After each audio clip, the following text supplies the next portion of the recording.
Hi everyone, it's Christy from Green Eyed Tarot. Today I'm here to film another episode of Spread It Out Sunday. A very quick synopsis of what Spread It Out Sunday is. It is a series of videos I decided to create on my channel where I dig into my tarot vault, which is basically my shelf full of tarot decks and oracle decks and tarot books.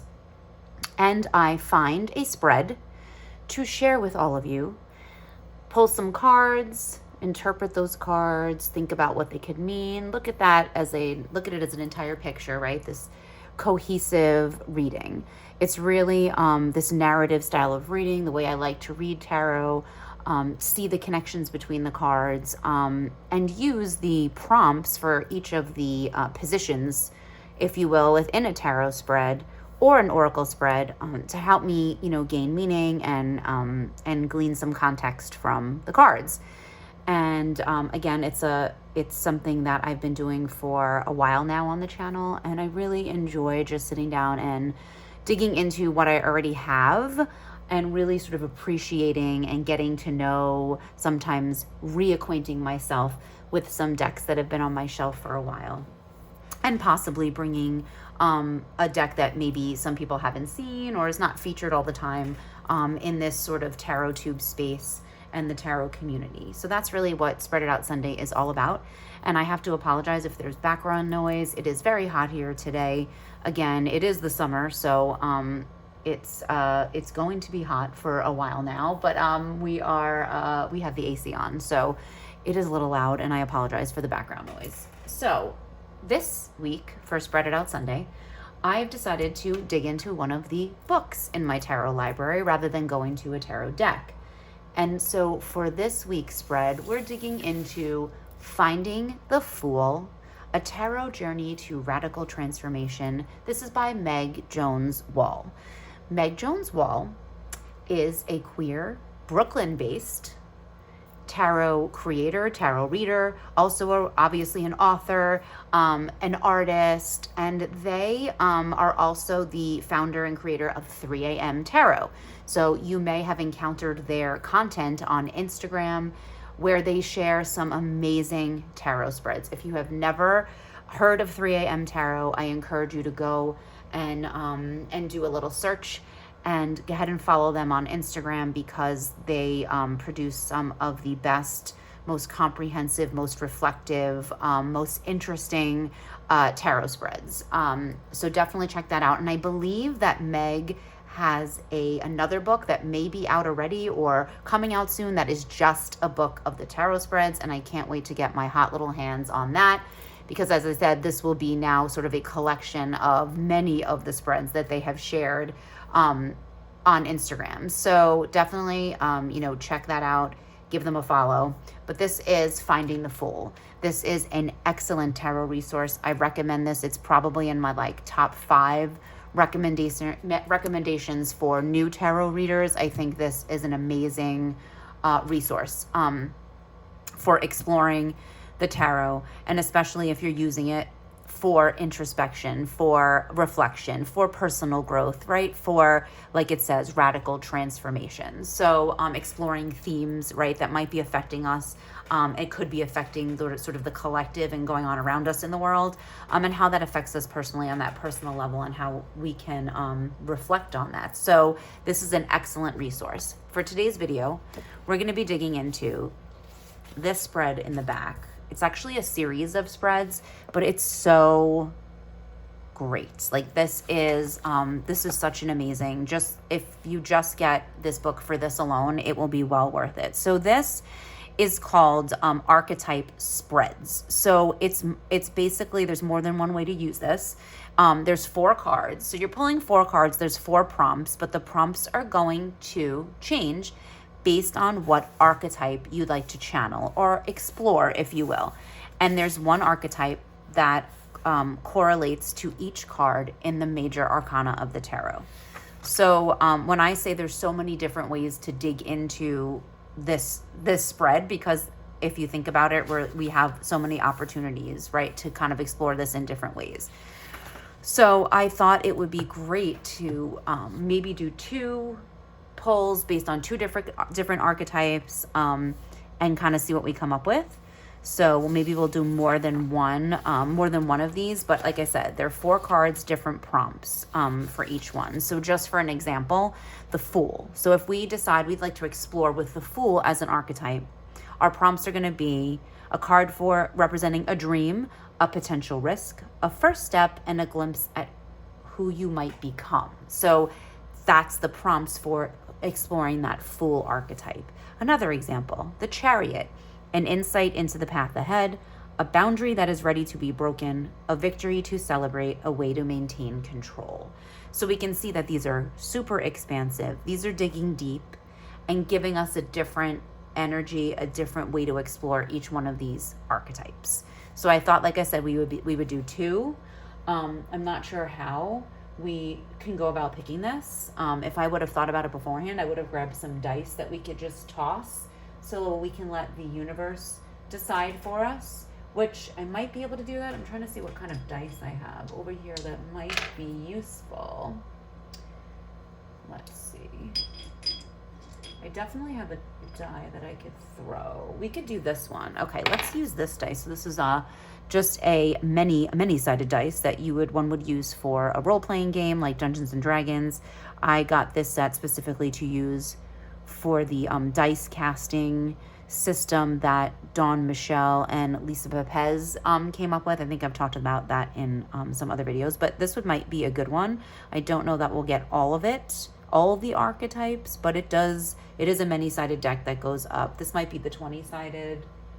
Let's see if I can grab the other one that's 20-sided. Yeah, so this one will give us more options. So let's go ahead and roll, and let's see what archetype we are going to be exploring first based on this dice. All right, so we got 19. So that's kind of a nice archetype to get, right, is the Sun. So when we think about the Sun, right, we're exploring themes of happiness, of success, of joy, right? Sometimes clarity when we think of like the sun shining down. So 19, the Sun. So let's see what the prompts will be for this. So we have a success to acknowledge, something to celebrate, a gift to give yourself, a way to be present. So those are the prompts for the Sun. Again, archetype number 19, card number 19 will be the Sun. Okay, so for this spread, I thought that we would use this deck, the Superlunaris Tarot. This deck has been around for quite a while. This was a Kickstarter that I backed. I'm trying to think what year this was, and we can take a look at the box and see. A luminous and expressive reworking of the Rider-Waite-Smith system with an energy and life force of its own. I agree. It is very unique, I think, this deck, for personal development, transformation, and empowerment for all. Kind of aligns really well with the subtitle of the book, A Tarot Journey for Radical Transformation. So this deck, again, was a Kickstarter originally. I believe it was 2020 that I backed this. Since this came out, I believe there's another edition. I think there's a second edition to this deck. I'm not entirely sure, but I can link information in the description box below for anyone who's interested in this deck. So this is a Rider-Waite-Smith, again, reworking, Rider-Waite-Smith clone, if you will. These are the backs. The cards have an amazing matte cardstock that make a lovely swishy sound.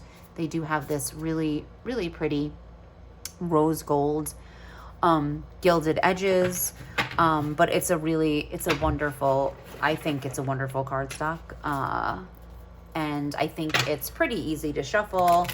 It's it's probably like a little bit stiffer than some other cardstocks, but again, it's deliciously matte and makes a really nice sound when you shuffle, especially overhand. So it's a very a very beautifully produced tarot deck. And again, it does really have such a different and unique feel, I feel. It's out of time, this deck. I think I've talked about this before on my channel about how this feels like some sort of post-apocalyptic world, like just a different world. In some ways it feels ancient, in some ways it feels modern. It's very unique in that way.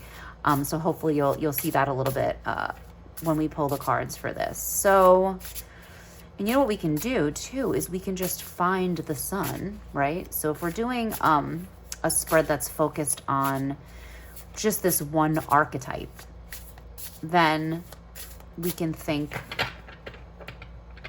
about pulling that card out. I feel like that would definitely make sense. So you'll get a nice little flip through while we search for the sun, so that we can take that out and use that as like sort of the anchor for this spread that we're about to do. So you're getting a nice little flip through of this deck, which I think it is beautifully done. I love the art style. It's like having little paintings, you know, like little works of art in these. It feels very like a painting. There we go. There's the sun. So here we have the sun. And there's a cute little baby and riding a very cute little dog. We got the sunflower, but it still feels gritty. So like something about it feels like that post-apocalyptic, like, right? I just feel like we're in something has happened. Like there's been a big shift, you know, some kind of big cataclysmic event, right? And this is sort of in the aftermath, because again, this feels, it's as a joyous card, the sun, but you still feel that grittiness, right? Like that there's it's not entirely like 100% joyous, right? Like this like big beaming sun, like almost like the sun's been blotted out a little bit. That's just my take on it. But to me, that it still feels really gritty. So let's keep the sun as our anchor for this spread. And then we're gonna pull again the cards for this prompt. I'm gonna get my trusty reading glasses on, since I cannot see without them. Okay, so we said the sun, and we said that in this instance, the first card, so we're going to pull 4 cards. The first card is a success to acknowledge. So our first card is going to be a success to acknowledge. So what's a success? What are we going to pull that's going to help us figure out what's a recent success that we should acknowledge in this moment? So let's see. Okay, so we pulled the 4 of Swords. Interesting. I feel like I always pull swords. Spread It Out Sunday is like literally swords energy lately. It feels like all the time. But I love this because I think I said it in last week's video that swords are so challenging. So I love when they come up, especially in like, okay, we're looking at a success to acknowledge. So it's like, how am I incorporating this very challenging, you know, this imagery, this challenging suit of the swords. So I love when these come up because it does challenge me to try to figure out what am I even looking at here. So a success to acknowledge, and we got the 4 of Swords. And we know that, as you can tell, even just from this imagery, this is like about the rest, right? This period of rest. So maybe for us, it could be as simple as being successful at taking the much needed rest, because let's face it, some of us are not really good at sitting down and just resting, right? I don't know if anyone is like me, but I feel like if I'm not doing something that I'm like wasting time, right? Like if I'm not up and doing something, I'm not being productive, right? So I sometimes am like, feel guilty, right? About just the doing nothing, like just literally like laying for the day and literally not moving. But we need that rest and recuperation, right? We have to have a mental break. We have to give ourselves that mental break. Like it's so important. We have to fill our own cups before we can fill anyone else's. And we don't want to get to the breaking point. So sometimes having that rest period is needed. So maybe that's the success. Like a success to acknowledge is that I am allowing myself the mental break. I'm allowing myself the rest and recuperation I need. That's That's the success. And let's face it, like I said, that's a huge success for some of us. That's something that that many of us don't do. And many of us, feel the need to go all the time. And so, okay, something to celebrate. So I've been very successful about giving myself the grace and giving myself the time to rest and recuperate and just do nothing, and just know that it's not being productive. It's just being productive in a different way, right? So, but what's something to celebrate? So that was my success, but what's something to celebrate? Ooh, the Emperor. Ooh, the Emperor. Ooh, the Emperor. And I love the Emperor in this deck. Love it. Fierce, right? Looks like the Oval Office, or kind of looks like a post-apocalyptic. Like the White House is still standing, but it's, I don't know, maybe it's been damaged. Maybe I read too much into this and I like to make backstory way too much for tarot decks, but it's kind of fun. So what do we know about the Emperor? Right? The Emperor is like the authority. It's reason, it's structure, it's a certain amount of wisdom, right? So what's something to celebrate? Well, just like we've allowed ourselves to rest and recuperate, maybe the celebration, something to celebrate could be around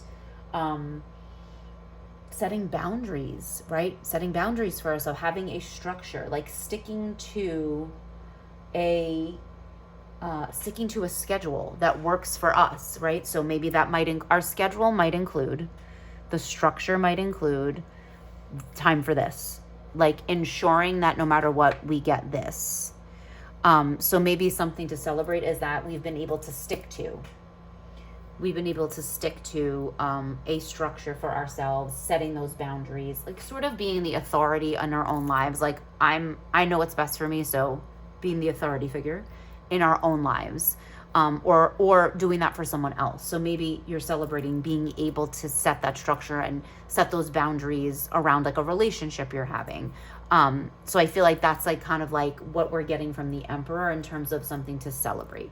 And it's, if we know the sun, like we said, the sun is that clarity, right? And maybe there's clarity and joy that comes from being able to do this. And that's how that's tied to the sun archetype. All right, so let's see about number 3. So a gift to give yourself. And I feel like that's really tied to these two things, right? So I think we've already kind of given ourselves a gift because we've allowed that rest and recuperation. We've set that structure for ourselves, the boundary, the good schedule that's going to be good for us. Maybe a work-life balance, because to me this, this figure looks like they're in their work environment. So maybe setting a work-life balance has been something to celebrate. Ooh, okay. And I shuffled. Okay, so here we have, I'm just loving the way this looks. Okay, so we have the 4 of Cups. So a gift to give ourselves. And we got the 4 of Cups, which is really funny because to me the 4 of Cups is like, it's like one of those cups cards that's like a challenging one, right? A little bit more, I don't want to say negative, but more on the challenging side. So the 4 of Cups. So what's a gift to give yourself when we think about the 4 of Cups? I think the 4 of Cups is, it's sort of about being restless. It's that apathy, right? It's the card of apathy. It's the card of feeling dissatisfied. And so, or also too, like turning away from something that's being offered to you. So like the way this like cups coming out of nowhere, and especially in this deck, right? I don't know that I see apathy in this card, and like, please tell me if I'm wrong in the comments. This looks more like no, like I know this is not for me. Like I feel like the person in this card is definitely not feeling apathetic. Like the way they are sitting, the way their facial expression, like the tilt of their head. Like to me, it's like, no. Like I know this is not. So maybe the gift that we're giving ourselves is that we are recognizing that we can say no. Again, that kind of ties back to the boundary situation, but maybe the gift is that we can say no. We can say no to something we know is not going to be good for us. We can say no because we know that we will be dissatisfied. So maybe it's not even the fact that we are dissatisfied, but we know that this opportunity, whatever's being offered to us, is not going to, it's not going to support this, the happiness, the joy, the clarity, right? The success. It's not going to make me successful. Like, it's really like thinking about how is this going to help me? And if I know it's not, like being able to determine that, right? So the Four of Cups could just be like denying this, what's being, not because of apathy necessarily, but because you know it's not going to contribute in any way to this sun in your life, this the way the sun archetype like unfolds, right, is unfolding for you. So I feel like that's the gift. When I see Four of Cups in that way, especially in this deck and the way this is interpreted, she doesn't look apathetic to me. The person in this card definitely is not looking apathetic. So a way to be present, which to me like also is kind of really connected. These I see it in these two cards, the Emperor and the Four of Cups. There's a presence there like that. That they definitely are present. So a way to be present, So let's see, a way to be present. The Page of Pentacles. Man, I'm loving the way this like just is looking together and playing out. To me, it's such a great story. So the Page of Pentacles. And I like that we're sort of getting all different suits. So it feels like a very balanced, reading. So a way to be present. And I think pages, it's so interesting for presence and the page, because I feel like pages are like about that, that's sort of like pure, unfiltered, like energy, like enthusiasm, right? And excitement and curiosity and questioning and like just having the sense of wonder. Like that's where sort of like the youngish, you know, like the childlike almost energy of a page is like having that sort of wonderment about things. And then really the suit sort of informs, like helps to kind of give more context, right, to what we're looking at in terms of that page energy. So a way to be more present, I feel like is sort of, and the pentacles being sort of more of that grounded, more slow, is like a way to be present is slowing down and noticing, right? Like I have this is like noticing, and like I always tie, I've learned how to read tarot and tie the aces. Like the ace energy is living within the page. It's almost like the page is like sort of the human embodiment of the ace, right? It's taking the gift, because even if you look at the way this card is depicted, we think about how the pentacle is sort of being it's like a gift being given and handed off. And this looks like it's just been received. In this card, it looks like the page is accepting this gift that's being given from the universe in the form of this pentacle energy, right? This grounded. And so I feel like the page, the pentacles being the more slow and grounded, more steady, more cautious, maybe even. So a way to be present is just to slow down, right? Is to take notice, is to seek the wonder, seek the curiosity, right? Like really, that's sort of the definition of presence, is like being mindful and like just being in, and like a lot of times you have to slow down to do that. And so when we think about how this is now related to this, like how this is so related to the rest. Like I see this sort of like now reflected in this, the slowing down, the resting, the recuperation, the mental break. Slow down, take the gift, like get grounded, give yourself the time to do that, right? And that goes back to the boundaries and the structure and the setting this up for yourself. Like you have to give this to yourself, and you have to know when to gift yourself the knowing what's best for yourself. And like, so Four of Cups doesn't always have to be apathy. It could just be like, I know that this is an opportunity or an offer that I need to pass on, right? And to me, there's confidence in this Four of Cups, in this deck, the way it's laid out. And I think if we're thinking about exploring the archetype of the sun, then we need to sort of look at all the positive aspects of the Four of Cups. Like, what's the positive that can come from the Four of Cups? So instead of being apathetic and like dissatisfied, it's more of a like, no, I'm satisfied with my choices. I know what's best for me, and I'm going to pass. This is a pass, right? Like, so that's what I'm seeing. So when we look at the Sun, again, success to acknowledge, something to celebrate, a gift to give yourself, a way to be present. I feel like I got the message here, in terms of exploring the Sun as an archetype. And so I would love, again, as always, I love to hear your thoughts about this, about how you would interpret this. If there's any differences that you see, just your thoughts on this as a sort of narrative and cohesive reading. I sort of love the way this played out, just visually and really energetically and like message wise. I feel like they have sort of created a lovely little story for us about exploring that Sun and what like success and joy means and what it looks like, and how the choices we make too, right? And being present, and how that really it's reflected in how much joy and clarity we get in our own lives. So that is one of the archetype spreads from the Finding the Fool by Meg Jones Wall.